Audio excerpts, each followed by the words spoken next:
18 বছরের আগে বিয়ে করলে যদি অন্যায় হয়ে যায় রাষ্ট্রের কাছে, আইনের কাছে, সংবিধানের কাছে, so this is my question to the parliament. এটা আমার দামি একটা প্রশ্ন।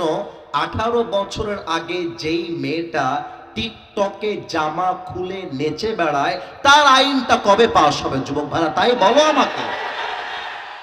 18 বছরের আগে টিকটকে গিয়ে নাচলে আইন পাস হয় না। 18 বছরের আগে কোনো মেয়ে টাঙ্গাইল শহরে গিয়ে প্রেম করলে কোনো আইন হয় না। হালাল ভাবে বিয়ে করলে আইন হয়ে যায়। বুঝতে হবে বাংলাদেশ চলছে আল কোরআন দিয়ে নয়, বাংলাদেশ চলছে পশ্চিমা সভ্যতা দিয়ে। কোরআনটা পার্লামেন্টে নিয়ে যান, যুবকদের বিয়ে সহজ হয়ে যাবে। এক নাম্বার কথা। তবে আমি একটা কথা, দুঃখের, আরে বাপরে, বিয়ের কথা শুনে খুব লাড্ডু নাকি, খুশি সামলাইতে পারতেছে না, একেবারে খুশি। আচ্ছা এদিকে আমার দিকে অনেক মেয়েকে আমি দেখেছি ওই আপনাদের রোড দিয়ে ঢোকার সময় দেখার জন্য লাভ দিয়ে দিয়ে উঠতেছে। বোরকাওয়ালি আমার প্রিয় সম্মানিতা বোনেরা, তাদের জন্য একটা গুরুত্বপূর্ণ মেসেজ দিয়ে যায়। দাড়ি টুপি রাখলে যেমন হুজুর হওয়া যায় না, বোরকা পড়লেই তেমন দিনদার মেয়ে হওয়া যায় না। দেখবা পার্কে যত মেয়ে প্রেম করে তার 80% মেয়ে বোরকাওয়ালিরাই প্রেম করে। এমন ভাবে বোরকা পরে দেখলে মনে হবে यार ये लड़की तो अभी के भी जन्नत से भाग के दुनिया में उतर के आई है माशाअल्लाह। কিন্তু আমি যখন দেখি রাস্তায় কোনো মেয়ে বোরকা পরে প্রেম করছে, তখন আমার চিৎকার করে বলতে মনে চায়, উপরে ফিটফাট ভেতরে পুরোটাই সদরঘাট। আবার অনেক মেয়ে আছে দেখবা, না আমি এগুলো বলবো না, আপনারা রাগ করবেন না। না আমরা তো, আচ্ছা আমি এই পর্যন্ত কমপক্ষে 7 থেকে 10টা আয়াত তেলাওয়াত করেছি না, তরজমা করেছি না, কিন্তু দুঃখ আমার কোথায়, আমি যে এত আয়াত তেলাওয়াত করে তাফসীর করি, মিডিয়ার লোক এগুলো আপলোড দেয় না। কোথায় বলেছি যুবকদের বউ দরকার, আপলোড দিয়ে রেখে দেয়। That is my problem actually. So আমরা আর একটা প্রশ্ন করতে চাই, কোরআন পার্লামেন্টে যাবে, আমরা চাই নাকি চাই না? আচ্ছা এখানে একজনকে এখন দাঁড় করাবো, কথার কথা। এই সোনামণি তুমি দাঁড়াও, মোবাইল দাঁড়াও, হ্যাঁ তুমি দাঁড়াও, দাঁড়াও না, আরে লজ্জা নাই রে বাবা, দাঁড়াও দাঁড়াও। তোমার নাম কি? হ্যাঁ নাহিদ। এই টাঙ্গাইলবাসী, নাহিদকে দেখা যায়? এ সব মরা, দেখা যায় রে বাবা। নাহিদ তোমার বাসা কি এই এলাকায়, পাশের এলাকায়? আচ্ছা ঠিক আছে, আমি একটা এক্সাম্পল দিচ্ছি। মনে করেন নাহিদ হচ্ছে এই এলাকার একটা পাতি নেতা। হাসলেন কেন রে বাবা? পাতি নেতা মানে বোঝেন না আপনারা? পাতি নেতা মানে হচ্ছে টাকা কম, ভাব বেশি, ক্ষমতা কম, দাপট বেশি। এরকম পাতি নেতা বাংলাদেশে আছে না? তা আমি যে বলেছি আল্লাহর কোরআন দিয়ে দেশ চলবে, এটা আবার পাতি নেতার গায়ে লেগে গেছে কাটার মতো।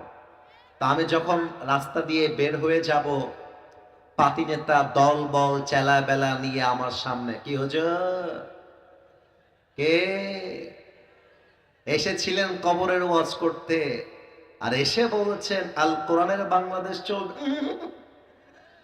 কারণ পাতি নেতা বুঝে গেছে পার্লামেন্টে কোরআন গেলে তার চাঁদাবাজি বন্ধ হয়ে যাবে। পাতি নেতা বুঝে গেছে আল কোরআন দিয়ে দেশ চললে আমার টেন্ডার বাজি বন্ধ হয়ে যাবে। বলছে হুজুর আজকে আপনি এলাকা ছাড়তে পারবেন না। আমার জন্ম হয়েছে খুলনায়, বাট আমার ব্রট আপ বা বড় হওয়া হয়েছে রাজশাহীতে। রাজশাহীতে একটা ভাষা আছে, কি বে তোর বাড়ি কোথায় বে, তুই কাকে লড়েছিস বে মামুর বেটা, এটা রাজশাহীর ভাষা। তা আমি খেপে গেছি নাহিদের উপর। এই নাহিদ এক ধর তো। যুবকরা ধরেছে, আমি গাড়ি থেকে নেমে গেছি। আমি নেমে নাহিদের নাক বরাবর একটা ঘুষি মেরেছি, এক ঘুষি। নাহিদও খেপে গেছে, হুজুর আমাকেও দিয়েছে একটা ঘুষি নাক বরাবর। দিয়ে আমাদের দুইজনের মাঝে ফাইট শুরু হয়ে গেছে। আমি ফাইটের একটা পর্যায়ে, আমি কিন্তু মজার জন্য বলছি না, আমি বোঝাবো আল্লাহর আইন কি আর মানুষের আইন কি। এখন ড্রাইভার সাহেবকে বলছি, ড্রাইভার সাহেব, আমার গাড়ির পেছনে বিশাল বড় একটা রামদা আছে, বের করেন। আরে রামদা নাই কিন্তু, মজা করে বললাম। এখন ড্রাইভার সাহেব রামদা বের করেছে, যে হুজুর এই নেন রামদা, এই শালাকে দেখে নেন। তা আমি রামদাটা নিয়ে রাগের মাথায় নাহিদের ডান পায়ে একটা কোপ দিয়েছি। একটা কোপে নাহিদের ডান কাটা পাটা কেটে পড়ে গেছে মাটিতে, ডান পা। এখন ডান পা যে আমি কেটে দিয়েছি একটা কোপে, আমার হাবিবুল্লাহ মেজবা ভাই, আমার কলিজার টুকরা প্রিয় ভাই, সবাই মিলে আমাকে ধরেছে, হুজুরকে ধর, হুজুরকে জেলখানায় দেওয়া লাগবে। বলছে হুজুর আপনার চেহারা তো মাশাআল্লাহ সুন্দর আছে, কিন্তু চরিত্রটা আপনার আহামরি ভালো না। কেন স্যার, আমি কি করলাম? বলছে আপনি গেছেন ওয়াজ করতে, ওয়াজ করবেন, পা কাটলেন কেন? ঠিক আছে, যেহেতু আপনি অন্যায় করেছেন, বাংলাদেশে একটা আইন আছে, সংবিধান আছে, প্যানেল কোড আছে। বাংলাদেশের যে গণতান্ত্রিক আইনের নিয়ম আছে, সেই আইনে আপনার বিচার করা হলো, আপনি 5 বছরের জেল হবে আপনার, আর 3 লাখ টাকা জরিমানা। এবার সবার উত্তর দেওয়ার পালা। 5 বছরের জেল আর কয় লাখ টাকা জরিমানা? আওয়াজটা জোরে পায় না, আর একবার। 5 বছরের জেল আর কয় লাখ টাকা জরিমানা। এখন আমার টাঙ্গাইলবাসীর কাছে একটাই আবদার, জাস্ট কান দিয়ে নয়, কলিজা দিয়ে, মন দিয়ে কথাগুলো শুনতে হবে। এবার কথাগুলো বোঝার ট্রাই করবেন। আমি যে পা কাটলাম, বিচার হলো 5 বছরের জেল, 3 লাখ টাকা জরিমানা। এই বিচারটা কি ইনসাফের বিচার হলো কিনা বোঝার জন্য একটা কথার কথা, দাড়িপাল্লা নিয়ে আসেন। ওই দাড়িপাল্লার ডান দিকে নাহিদের ডান পাটা কাটা রেখে দেন, আর দাড়িপাল্লার বাম দিকে 5 বছরের জেল আর 3 লাখ টাকা রেখে দেন। এবার সবার কাছে প্রশ্ন, একদিকে ডান পা কাটা, আর একদিকে 5 বছরের জেল আর 3 লাখ টাকা জরিমানা। আমি যদি কিয়ামত পর্যন্ত দাড়িপাল্লা টানতে থাকি, দুইটা পাল্লা কি কখনো সমান সমান হবে? এত আস্তে কইলেন কেন? সমান সমান হবে। আমি যদি জেল বাড়াই দেই 10 বছর আর টাকা বাড়াই দেই 5 লাখ টাকা, তাও কি সমান সমান হবে? সমান সমান করতে চাইলে আল্লাহর কোরআন দিয়ে আইন পাস করতে হবে। কেমনে? না আগে ঠিক না, আগে বোঝো। আবেগ কম, বিবেক লাগবে বেশি। ওয়াকাতাবানা আলাইহিম ফিহা আন্নান নাফসা বিন নাফস ওয়াল আইনা বিল আইনি ওয়াল আনফা বিল আনফি ওয়াল উযুনা বিল উযুনি ওয়াস সিন্না বিস সিন্নি ওয়াল জুরুহা কিসাস। আল্লাহ বলছেন, কেউ তোমার চোখ তুললে তুমি তার চোখ তুলে নিবা, কেউ তোমার কান কাটলে তুমি তার কান কেটে ফেলবা। চোখের বদলে চোখ, নাকের বদলে নাক, কানের বদলে কান, হাতের বদলে হাত, পায়ের বদলে পা, জানের বদলে জান। আর এটার নামই তো আল্লাহর কোরআনের সংবিধান। আল্লাহ তাআলা বলছেন, আমি এমন একটা কিতাব নাজিল করেছি, মানব জীবনে যা দরকার, পার্লামেন্টে যা দরকার, রাজনীতিতে যা দরকার, রাষ্ট্রে যা দরকার, ব্যাংকে যা দরকার, যুবকদের যা দরকার, নারীর যা দরকার, প্রত্যেকটা কথাকে এই কোরআনুল কারীমে নাজিল করে দিয়েছে একজন। বলেন সবাই তিনি কে? I have sent this Quran which is explaining everything in this world.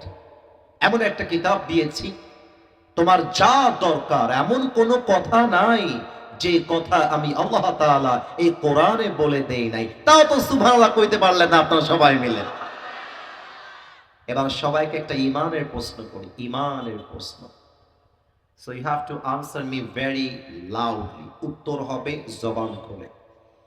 এই কোরআনে যে আল্লাহ সব বলে দিয়েছে, এই কোরআনে যে সব আছে, এই বিশ্বাস কি আমার আপনার সবার আছে? আর একটা জোরে বললে ভালো হয়, আছে? আমি যদি যে কোনো বিষয়ে আল কোরআনকে প্রশ্ন করি যে তোমার ভেতরে কি এই কথা আছে, কোরআন কি নো বলবে নাকি ইয়েস বলবে?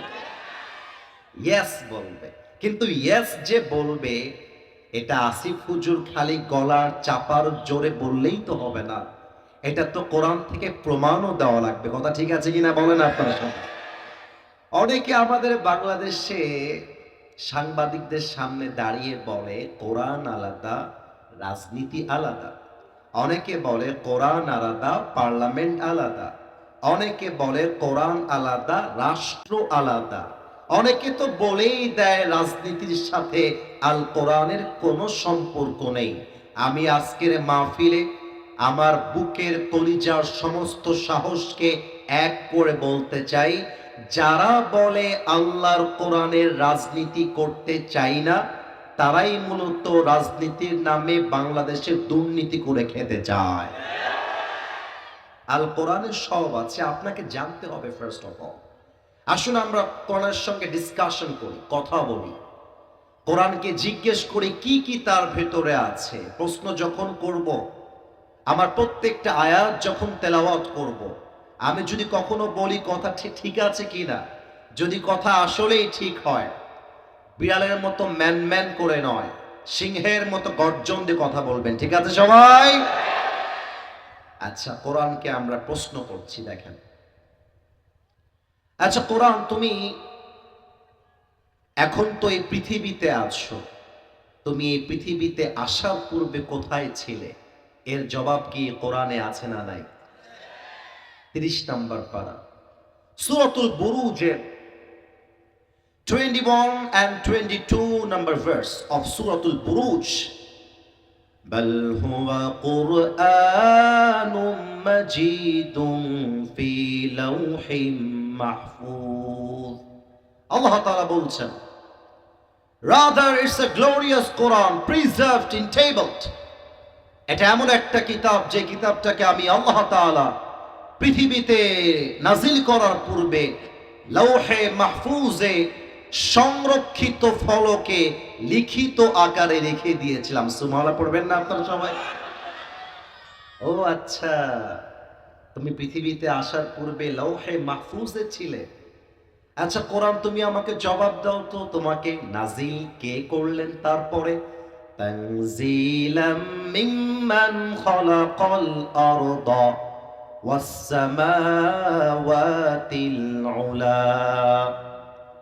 This Quran has been sent down by him who has created the heavens and this biggest earth. এই কোরআনটা নাজিল করেছেন তিনি, যিনি এই বিশাল আকাশের মালিক, যিনি এই বিশাল জমিনের মালিক, আমার মালিক, আপনার মালিক, আমার রব, আপনার রব, সকলের রব, পুরো পৃথিবীর মালিক। বলেন তো সেই রবকে? আল্লাহ আমার রব। গাইতে লজ্জা পাইলে কেন? গান না সবাই মিলে, আল্লাহ আমার রব। দমে দমে তনু মনে তারি অনুভব, তোমার দুনিয়াতে আমি যেদিকে তাকাই, অথই নেয়ামতে ডুবে আছি সবাই। পাখপাখালির কণ্ঠে শুনি তাসবিহ কল রব, তাসবিহ কল রব, আল্লাহ আমার রব। বলেন তো এই কিতাবটা নাজিল করেছে এক রব, তিনি কে? ও আচ্ছা, তোমাকে আমার আল্লাহ নাজিল করেছে। আচ্ছা কোরআন, তাহলে এবার তুমি আমাকে বলো তো, তোমাকে কার উপরে নাজিল করা হয়েছে? ওয়া আমিনু বিমা নুজিলা আলা Muhammad. Believe in whatever Allah subhanahu wa ta'ala has sent to his last messenger Muhammad sallallahu alayhi wa sallam. ঈমান আনো সেই মহা সত্য বাণীর উপরে, যেই বাণীকে আল্লাহ তাআলা তোমাদের প্যারা হাবিব সাইয়্যিদুল কাউনাইন, সাইয়্যিদুল মুরসালিন, বিশ্ব মানবতা মুক্তির দূত নবী মুহাম্মদুর রাসূলুল্লাহ সাল্লাল্লাহু আলাইহি ওয়াসাল্লামের উপরে চির সত্য বাণী করে নাজিল করেছে। সুবহানাল্লাহ পড়বেন না আপনারা? ও আচ্ছা, তুমি আমাদের নবীর উপরে নাজিল হয়েছো। আচ্ছা কোরআন তুমি এবার আমাকে বলো তো, তুমি কোন মাসে নাজিল হয়েছো? শাহরু রমাদান আল্লাযী উনজিলা ফীহিল কুরআন। এই কোরআনটা হচ্ছে সেই পবিত্র কিতাব, যে কিতাবটাকে আল্লাহ তাআলা পবিত্র রমজান মাসে নাজিল করেছে। সুবহানাল্লাহ শুনলাম না তো? এটা টাঙ্গাইলের সুবহানাল্লাহ হইতে পারে না। আরেকবার পড়েন তো সুবহানাল্লাহ। ও রমজান মাসে এসেছো। এবার আমাকে বলো, তুমি কি দিনে এসেছো নাকি রাতে এসেছো? ইন্না আনজালনাহু ফি লাইলাতিল কদর ওয়া মা আদরাকা মা লাইলাতুল কদর। আল্লাহু আকবার। I have sent this Quran on a very blessed night. আল্লাহ তাআলা বলছেন এই কোরআনটা আমি নাজিল করেছি এক মহা বরকতপূর্ণ রজনীতে, যে রজনীর নাম হলো লাইলাতুল কদর। সুবহানাল্লাহ পড়বেন না? লাইলাতুল কদরে নাজিল হয়েছো। তাহলে এবার বলো, তুমি যে রাতে নাজিল হয়েছো ওই রাতের মর্যাদা কেমন? লাইলাতুল কদরি খায়রুম মিন আলফি শাহর। এমন একটা রাতে নাজিল হয়েছে, এই এক রাত যদি কেউ ইবাদত করে, 1000 মাস ইবাদত করলে যে সওয়াব হবে, এক রাতের ইবাদতের বিনিময়ে আল্লাহ রাব্বুল আলামিন তার চাইতে অধিক সওয়াব বান্দার আমলনামায় লিখে দিবে। ও আচ্ছা, এত মর্যাদাপূর্ণ রাত। আচ্ছা কোরআন তুমি এবার আমাকে জবাব দাও তো। আচ্ছা আমি যদি এখানে কাউকে প্রশ্ন করি, যেই ছেলে তুমি এই মাহফিলে কেন এসেছো, দেখবেন বেশিরভাগ যুবক আমাকে জবাব দিবে, হুজুর আপনাকে সারা জীবন ফেসবুকে ইউটিউবে দেখেছি, আজকে আপনার ওয়াজ ফেসবুকে দেখার জন্য আসি নাই, সরাসরি বসে আপনার ওয়াজটা এখানে শুনতে এসেছি। কথা ভুল বললাম না ঠিক বললাম? বল। আপনি যেখানেই যান, যাওয়ার পেছনে একটা পারপাস থাকতে হয়, একটা মতলব থাকতে হয়, একটা মুরাদ থাকতে হয়, একটা ডেস্টিনেশন থাকতে হয়, মিশন থাকতে হয়, ভিশন থাকতে হয়, ডেস্টিনেশন থাকতে হয়, উদ্দেশ্য লাগবে যেখানে আপনি যান না কেন। এখন আমি যদি কোরআনকে বলি, কোরআন তুমি পৃথিবীতে কেন এসেছো, আমাকে জবাব দাও তো, তোমার প্ল্যান কি, তোমার উদ্দেশ্য কি? কোরআন তার জবাব কি দিচ্ছে? কান দিয়ে নয়, কলিজা দিয়ে শুনবেন, মন দিয়ে। কিতাবুন আনজালনাহু ইলাইকা লিতুখরিজান নাসা মিনাল যুলুমাতি ইলান নূর। আল্লাহ বলছেন এই কোরআনটা আমি আল্লাহ রাব্বুল আলামিন এই জন্য নাজিল করেছি যাতে করে আমার নবী এই কোরআনটা দিয়ে জাহান্নামী মানুষগুলোকে জান্নাতি মানুষ বানাতে পারে। To lead the mankind out of darkness into the light. অন্ধকারচ্ছন্ন মানুষগুলোকে আলোর পথ দেখাবার জন্য আমি আল্লাহ তাআলা এই কোরআনটা নাজিল করে দিয়েছি। সুবহানাল্লাহ পড়বেন না আপনারা মিয়া? এখানে একটা ছোট্ট এক্সাম্পল দিচ্ছি। আচ্ছা আমি যে একটা ওয়েস্ট কোট বা কোটি পরে আছি, এটা কি দেখা যায়? কথা না বললে ওয়াচ করবো কাকে? দেখা যায় ভাইজান? এখানে অনেকে এসেছেন যারা গায়ে সোয়েটার পরে আছেন বা অনেকে রুমাল পেঁচিয়ে আছেন। আমি যদি বলি ভাইজান আপনি সোয়েটারটা কেন পরেছেন, বলবে হুজুর এখনো ঠান্ডা কমে যায় নাই, ঠান্ডা থেকে বাঁচার জন্য সোয়েটারটা গায়ে দিয়েছি যাতে করে আমার ঠান্ডাটা কভার হয়ে যায়। সোয়েটার গায়ে দিয়েছি লাভ একটা, আমার ঠান্ডা কম লাগবে। আমি যদি কোনো যুবককে বলি যুবক তুমি প্যান্ট কেন পরেছো, বলবে হুজুর আমি আমার লজ্জাস্থান কিংবা বডিকে ঢাকার জন্য প্যান্টটা পরিধান করেছি। এখানে কারো যদি পকেট চেক করি, কারো পকেট থেকে আইফোন বের হবে, কারো রিয়েলমি বের হবে, কারো ওপ্পো বের হবে। আমি যদি বলি ভাইজান বাজারে এত ফোন থাকতে আপনার পকেটে আইফোন কেন, বলবে হুজুর আইফোনের দাম যদিও বা অনেক বেশি, বাট কিনেছি একটা লাভ আছে। আইফোন মানেই একটা ব্র্যান্ড। সেকেন্ড কারণ হচ্ছে আইফোনটা পানিতে পড়লেও নষ্ট হয়ে যায় না। তিন, এটা আছাড় খেলেও সহজে ভাঙে না। চার, আইফোন ইউজ করলে স্মুথলি ইউজ করা যায়। ও আচ্ছা, এই লাভের আশায় কিনেছো, মাশাআল্লাহ। তাহলে কোরআন, তোমারে যদি আমি পার্লামেন্টে নিয়ে যাই, তোমারে যদি আমি সমাজে নিয়ে আসি, তোমাকে যদি আমি আমার জীবনে মেনে নেই প্রত্যেকটা সেক্টরে সেক্টরে, আমার লাভ কি হবে? এইটার জবাব এই কোরআনে আছে না নাই? যারা জবাব দেয় নাই তাদের কারো বিয়ে হবে না। আর একবার বলেন, জবাব আছে না নাই? ফামান তাবিআ হুদায়া ফালা খাউফুন আলাইহিম ওয়ালা হুম ইয়াহজানুন। আল্লাহু আকবার। এই কোরআনকে যে মানবে, যে আদর্শ হিসেবে অ্যাকসেপ্ট করবে, যে আমার কথাকে ফলো করবে, আমি গ্যারান্টি দিলাম যে রাষ্ট্র চলবে আল্লাহর কোরআন দিয়ে, ওই রাষ্ট্র হয়ে যাবে দুর্নীতি মুক্ত রাষ্ট্র। ওই রাষ্ট্র হয়ে যাবে ভয় ভীতিহীন পূর্ণ, একদম ভয় ভীতিহীন মুক্ত রাষ্ট্র। সুবহানাল্লাহ পড়বেন না আপনারা? আচ্ছা, শুধুমাত্র শান্তির রাষ্ট্র কোরআন দিয়ে চললেই হবে বললেই তো হয় না, বাস্তবেও তো দেখাই তো হবে যুবক ভাইরা, তাই না? বলো সবাই। আচ্ছা তোমরা, আমি এখন যে কথাটা বলবো কারো চোখ যেন পেছনে কিংবা ডানে না যায়। চোখ আমার দিকে আছে, আমার দিকে থাকে। আজকের এই মাহফিলে যুবকরা যেমন এসেছে, মুরব্বীরা যেমন এসেছে, মায়েরাও তেমন এসেছে, বোনেরাও তেমন এসেছে। কথা কি ভুল বললাম না ঠিক বললাম?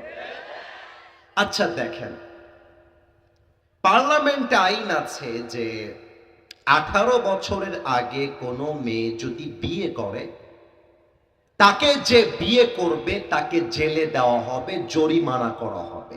এখন আল কোরআনের পার্লামেন্ট গেলে আইন হবে 18 বছরের আগে কোনো মেয়ে যদি বিয়ে করতে চায় তাকে বিয়ে দেওয়া লাগবে, এটাই আল্লাহর কোরআনের সংবিধান। আচ্ছা এখন কেউ যদি বলে হুজুর 18 বছর আগে বিয়ে করলে তো এটা বাল্য বিবাহ হয়ে যাবে, এটা তো ঠিক হবে না হুজুর। সেই সুশীল সমাজের কাছে আমি একটা প্রশ্ন রাখতে চাই, 18 বছরের আগে বিয়ে করলে যদি অন্যায় হয়ে যায় রাষ্ট্রের কাছে, আইনের কাছে, সংবিধানের কাছে, so this is my question to the parliament. এটা আমার দামি একটা প্রশ্ন। 18 বছরের আগে যেই মেয়েটা টিকটকে জামা খুলে নেচে বেড়ায়, তার আইনটা কবে পাস হবে যুবক ভাইরা? তাই বলো আমাকে। 18 বছরের আগে টিকটকে গিয়ে নাচলে আইন পাস হয় না। 18 বছরের আগে কোনো মেয়ে টাঙ্গাইল শহরে গিয়ে প্রেম করলে কোনো আইন হয় না। হালাল ভাবে বিয়ে করলে আইন হয়ে যায়। বুঝতে হবে বাংলাদেশ চলছে আল কোরআন দিয়ে নয়, বাংলাদেশ চলছে পশ্চিমা সভ্যতা দিয়ে। কোরআনটা পার্লামেন্টে নিয়ে যান, যুবকদের বিয়ে সহজ হয়ে যাবে। এক নাম্বার কথা। তবে আমি একটা কথা, দুঃখের, আরে বাপরে, বিয়ের কথা শুনে খুব লাড্ডু নাকি, খুশি সামলাইতে পারতেছে না, একেবারে খুশি। আচ্ছা এদিকে আমার দিকে অনেক মেয়েকে আমি দেখেছি ওই আপনাদের রোড দিয়ে ঢোকার সময় দেখার জন্য লাভ দিয়ে দিয়ে উঠতেছে। বোরকাওয়ালি আমার প্রিয় সম্মানিতা বোনেরা, তাদের জন্য একটা গুরুত্বপূর্ণ মেসেজ দিয়ে যাই। দাড়ি টুপি রাখলে যেমন হুজুর হওয়া যায় না, বোরকা পড়লেই তেমন দিনদার মেয়ে হওয়া যায় না। দেখবা পার্কে যত মেয়ে প্রেম করে তার 80% মেয়ে বোরকাওয়ালিরাই প্রেম করে। এমন ভাবে বোরকা পরে দেখলে মনে হবে यार ये लड़की तो अभी के अभी जन्नत से भाग के दुनिया में उतर के आई है माशाআল্লাহ।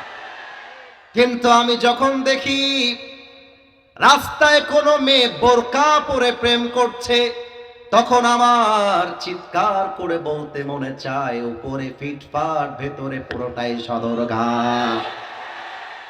আবার অনেক মেয়ে আছে দেখবা না আমি এগুলো বলবো না, আপনার রাগ করবেন না।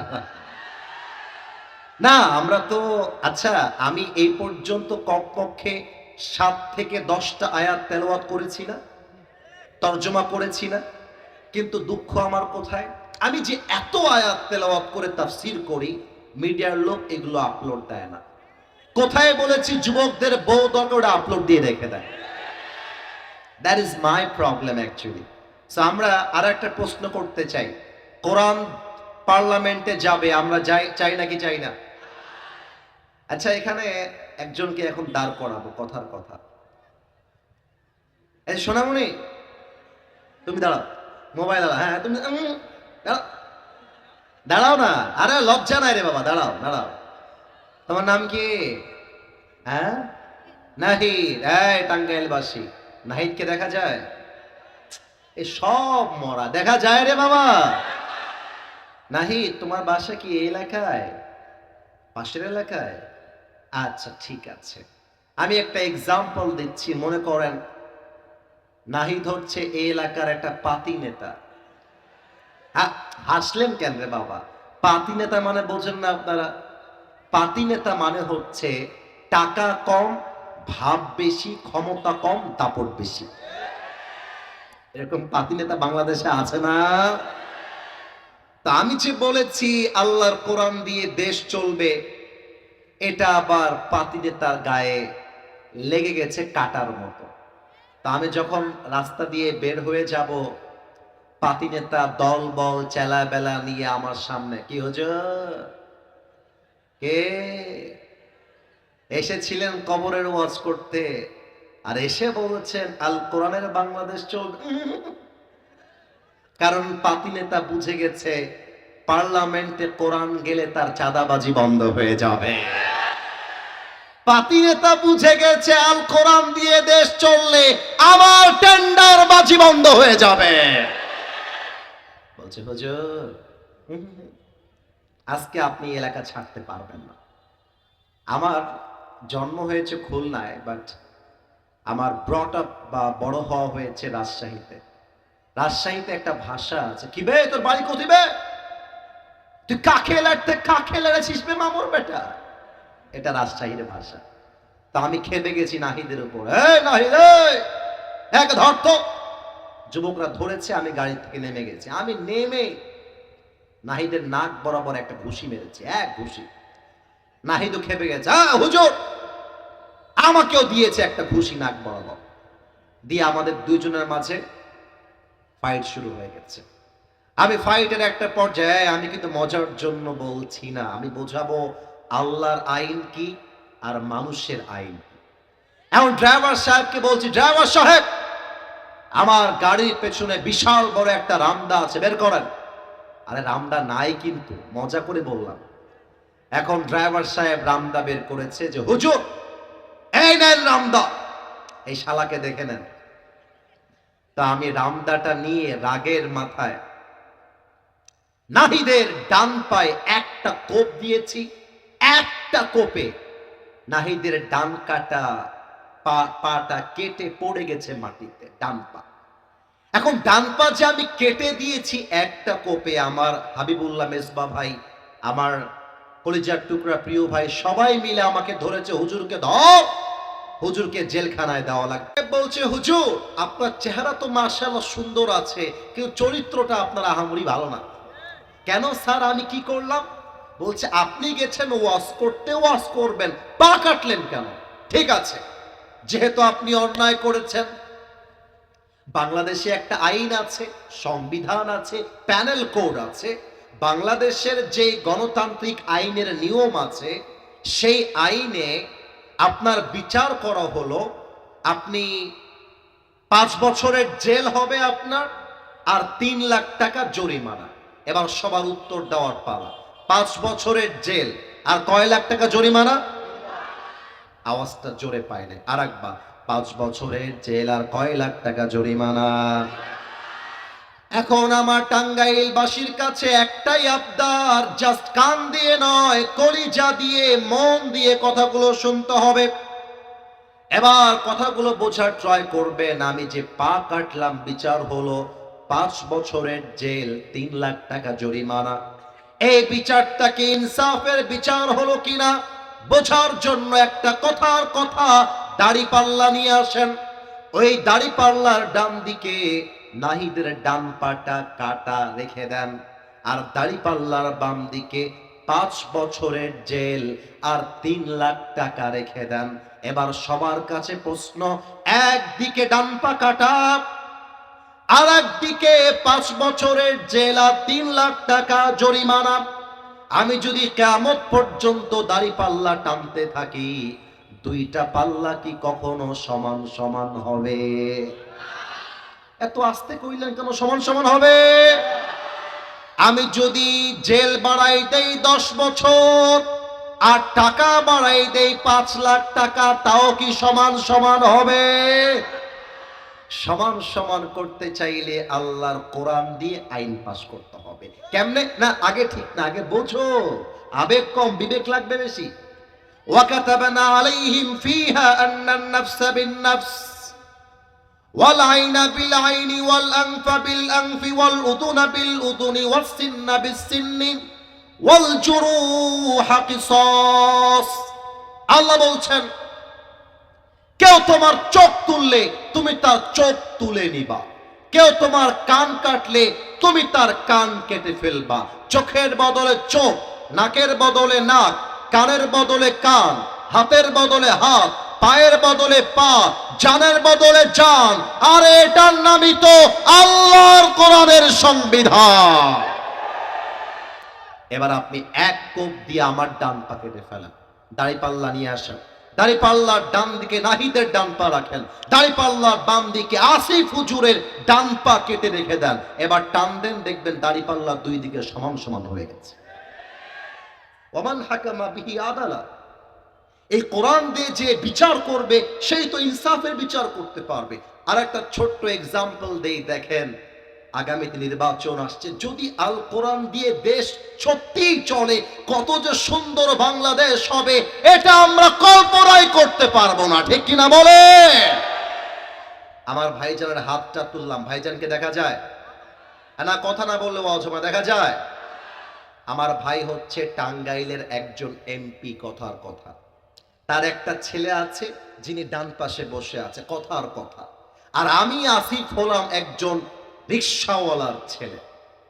কি ব্যাপার? রিকশাওয়ালার ছেলে শুনে লজ্জা পাইলেন মনে হয়?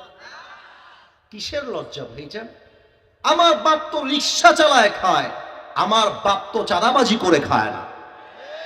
আমার বাপ রিকশা চালায় খায়, আমার বাপ তো ঘুষের টাকায় চলে না, ঠিক কিনা বলে? আমি হলাম রিকশাওয়ালার ছেলে। এখন আমি রাস্তায় একজন মেয়েকে ইফতিজিং করলাম এবং এমপির ছেলে সেও একজন মেয়েকে ইফতিজিং করলো। দুইজনের নামে মামলা হলো, আমাকেও পুলিশ ধরলো, তাকেও পুলিশ ধরলো। আল কোরআনের পার্লামেন্ট মানে হলো এমপির ছেলের যেই বিচার হবে রিকশাওয়ালার ছেলের সেই বিচার হবে, রিকশাওয়ালার ছেলের যেই বিচার হবে এমপির ছেলেরও সেই বিচার করতে হবে। এটার নামই আল্লাহর কোরআনের বাংলাদেশ। কথা ঠিক আছে কিনা বলে? 3 নাম্বার আর একটা কথা বলে সামনের দিকে এগিয়ে যাব। এই আপনাদের এলাঙ্গা বিশ্ব রোড আছে না? এলাঙ্গা এমন কোন গাড়ি নাই যে গাড়ি এই রোড দিয়ে যায় না। কথার কথা খেয়াল করেন।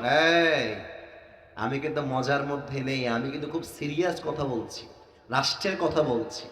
মনে করেন এলাঙ্গার রোডটা রাস্তার মাঝখানে ভেঙে গেছে, বিশাল 1 কিলোমিটার রাস্তা ভাঙ্গার ভাঙ্গা। আমি আসিফ হুজুর টাঙ্গাইলের এলাঙ্গার একজন এমপি, কথার কথা। পার্লামেন্টে আমি বক্তব্য রাখলাম বাজেট পাস করবার জন্য। পার্লামেন্ট থেকে আমাকে বাজেট দেওয়া হলো 20 কোটি টাকা এলাঙ্গার রোড ঠিক করার জন্য, কথার কথা।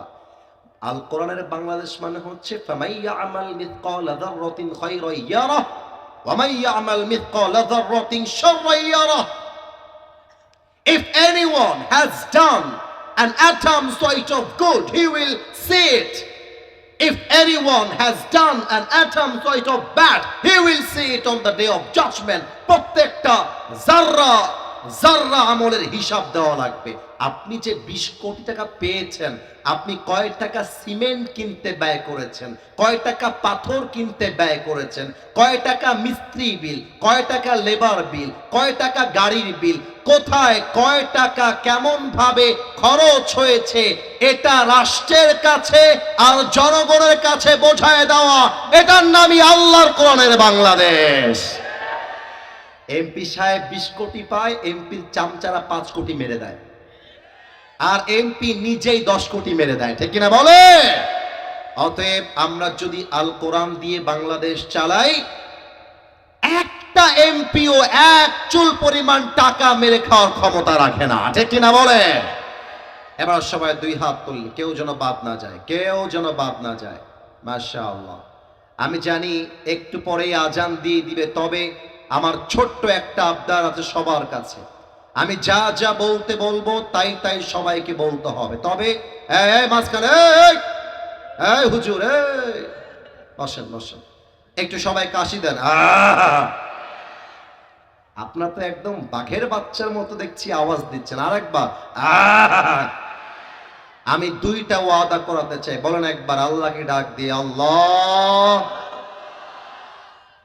আর একবার আল্লাহ। আমি তোমাকে ওয়াদা দিলাম, আজ থেকে 1 ওয়াক্ত নামাজ আর কখনো ছাড়বো। এবার হাতটা একটু উঁচু হবে, একটু উঁচু হবে। এবার সবাই মিলে বলেন না। হাত নড়ে নাই তো, বলেন সবাই না। আওয়াজ দিয়ে বলেন সবাই ইনশাআল্লাহ। এবার হাতটা নামিয়ে আমাকে ডাক দেন, বলেন আসিফ হুজুর, আপনাকে আমরা টাঙ্গাইলের সন্তান ওয়াদা দিলাম, দোয়া না করে আমরা কেউ উঠে যাব। এবার মাথাটা ঝাঁকিয়ে বলেন না। যেহেতু যুব সমাজের মাহফিল, এই মুহূর্তে কয়েকটা কথা আমি যুবকদের জন্য বলতে চাই। বলা যাবে নাকি যাবে না বলো? যদি যুবক তোমরা তোমাদের কথা শুনতে চাও, একটা তাকবীর দিয়ে আমাকে সাপোর্ট দাও। লিল্লাহি তাকবীর। যুবকদের জন্য 1 নাম্বার কথা, আজকের এই মাহফিলে কোনো মেয়ের জন্য নিজের ক্যারিয়ারটা নষ্ট করে দেওয়া যাবে না। যুবক ভাইরা আমার, বলো। এখানে অনেক যুবক আছে, যেই যুবকরা মেয়েদের জন্য গাঁজা খেয়ে জীবনটা নষ্ট করে ফেলতেছে। আমি সব যুবককে মোটিভেট করে বলতে চাই, কোন মেয়ে তোর জীবনও বিয়ে হবে না, খবরদার। কেউ যদি একজনও উঠে যায়, ওর লুঙ্গিটা টান দিয়ে ধরে বসায় দেওয়া লাগবে, ঠিক কিনা বলে? আমি যুবকদেরকে বলবো, কলিজার টুকরা যুবক ভাইরা, কোন মেয়ে তোমাকে ছেড়ে গেলে আফসোস সেই মেয়ে করবে, তোমার করবার টাইম নাই। কারণ মেয়েদের জন্য একটা বিয়ে জায়েজ, পুরুষের জন্য 4টা বিয়ে জায়েজ। কোন মেয়ে তোমাকে ছেড়ে একটা বিয়ে করলে তুমি বেটা 4টা বিয়ে করে দেখাই দিবা, ডোন্ট কেয়ার। অতএব আমি প্রত্যেকটা মেয়েকে আবদার রেখে বলবো, পুরুষের মন নিয়ে খেলা বন্ধ করে দেন। আমি বলতে লজ্জা পাচ্ছি, বাট বলতে হয়, আমার দায়িত্ব এইটা। কিছু মেয়ে আছে এমন চরিত্রের হয়ে গেছে, আজকে একটা ছেলে, কালকে আর একটা ছেলে, কালকে আর একটা, তারপরের দিন আর একটা, তারপরে আর একটা, তারপরে আর একটা। এবং সেই মেয়েদেরকে বলতে চায়, আপনি যদি 5 ঘাটে পানি খেয়ে বিয়ে করেন, আপনার স্বামী 10 ঘাটে পানি খেয়ে আপনাকে বিয়ে করবে। আর তোমরা এত ঠিক বেঠিক বইল না। তোমরাও যারা আজকাল 3-4 জায়গায় লাইন মারছো, তোমার বউ 12 জায়গায় লাইন দিয়ে তোমার বাড়িতে আসবে। আল খাবিসাতু লিল খাবিসিনা ওয়াল খাবিসুনা লিল খাবিসাত ওয়াত তাইয়িবাতু লিত তাইয়িবিনা ওয়াত তাইয়িবাতু লিত তাইয়িবাত। Good character people, they will have good character people. Bad character people, they will have bad character people. যে যেমন তার বউ তেমন, যে যেমন তার স্বামীও হবে তেমন, ঠিক কিনা বলেন? 2 নাম্বার কথা যুবকদের জন্য বলতে চাই, আমি জানি এই কথা অনেক যুবকের গায়ে লাগতে পারে, তবুও আমি বলছি, আমি যদি অনেক যুবকের মোবাইল ফোনটা পকেট থেকে বের করে বলি unlock your phone right now, মোবাইলের লকটা খুলে দাও, এখানে এমনও যুবক খুঁজে পাওয়া যাবে যার মোবাইল ফোনটা চেক করলে অনেক পর্নোগ্রাফির ভিডিও খুঁজে পাওয়া যাবে। সরি, এটা আমি কাউকে আঘাত করবার জন্য বলি নাই। ইভেন আর একটা কড়া সত্য বলে দেই, আমি যদি স্টেজ থেকে নেমে গিয়ে পকেট চেক করা শুরু করি, এই মাহফিলে অনেকের পকেট থেকে ডার্বি বিড়ির প্যাকেট খুঁজে পাওয়া যাবে এখানেই বসে আছে। অতএব না, এটা কিন্তু আমি হাসির খোরাক দেই নাই। অনেক যুবকরা 3টা 4টা পর্যন্ত বাসায় বসে বসে পর্নোগ্রাফি দেখে। এই জন্য আব্বা জান যারা এসেছেন, মায়েরা যারা আমাকে শুনছেন, আপনার ছেলের বয়স হয়ে গেলে প্রথম কাজ আপনার ছেলেকে বিয়ের পিঁড়িতে বসিয়ে দেওয়া। এবং আমি আমার ওয়াজে বলেছিলাম, শীতকালে যুবকদের কম্বল দিয়ে সিঁদুর হবে না, ল্যাপ দিয়ে সিঁদুর হবে না, আর যুবকদের সিঁদুর করতে যুবকদের ঘরে ঘরে বইয়ের দরকার। এবারে সংগ্রাম বিয়ের সংগ্রাম, এবারে সংগ্রাম চরিত্র রক্ষার সংগ্রাম, এবারে সংগ্রাম গার্লফ্রেন্ডকে বাদ দিয়ে বউ ধরার সংগ্রাম। এবার তোমরা আমাকে জবাব দিয়ে কঠিন ভাবে আওয়াজ দিয়ে উত্তর দিবা, যদি কোনো যুবকের বাড়িতে বউ থাকে, সে কি রাত 2টার সময় পর্নোগ্রাফি দেখবে? সে কি রাত 2টার সময় ফেসবুকে টাঙ্কি মারতে যাবে? সে কি শুক্রবারে বন্ধু নিয়ে মেয়ে দেখতে বের হবে? আরে আমার বাহিরে চাঁদ দেখার দরকার নাই, আমার বাড়িতে তো চাঁদ রাখা আছে। আল্লাহ তুমি যুবকদেরকে নেককার দিনদার বউ দিয়ে দাও, পড়েন সবাই আমিন। 3 নাম্বার কথা আমি বোনদের জন্য বলেই দোয়ার দিকে চলে যেতে চাই। আমার বোনেরা, বিয়ের সময় আসলে টাকাওয়ালা জামাই খোঁজা বন্ধ করে দেয়।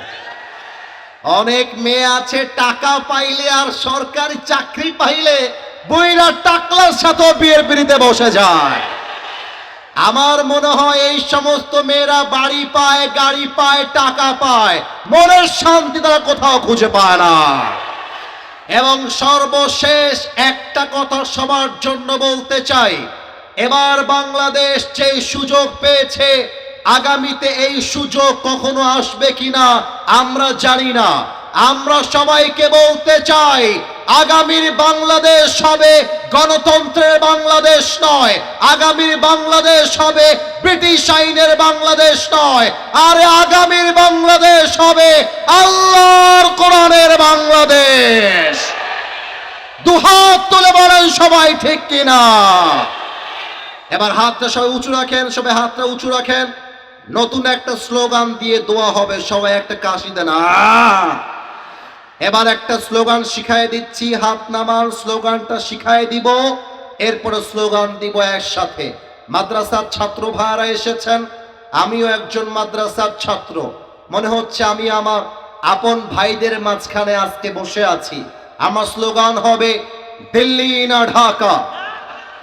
আপনারা বলবেন ঢাকা ঢাকা, আমি বলবো গোলামি না আজাদি, আপনারা বলবেন আজাদি আজাদি। আমি বলবো আপোষ না সংগ্রাম, আপনারা বলবেন সংগ্রাম সংগ্রাম। আমি বলবো ক্ষমতা না জনতা, আপনারা বলবেন জনতা জনতা। আমি বলবো আমার ভাই কবরে, আপনারা বলবেন খুনি কেন বাহিরে। আমি বলবো খুনি কেন বাহিরে, আপনারা বলবেন আমার ভাই কবরে। আমি বলবো দিয়েছি তো রক্ত, আপনারা বলবেন আরো দেব রক্ত। আমি বলবো রক্তের বন্যায়, আপনারা বলবেন ভেসে যাবে অন্যায়। আমি বলবো ইনকিলাব ইনকিলাব, আপনারা বলবেন জিন্দাবাদ জিন্দাবাদ। আমি বলবো জিন্দাবাদ জিন্দাবাদ, আপনারা বলবেন ইনকিলাব ইনকিলাব। দেখা যাক টাঙ্গাইলের সন্তানরা আসলেই সিংহ পুরুষ কিনা।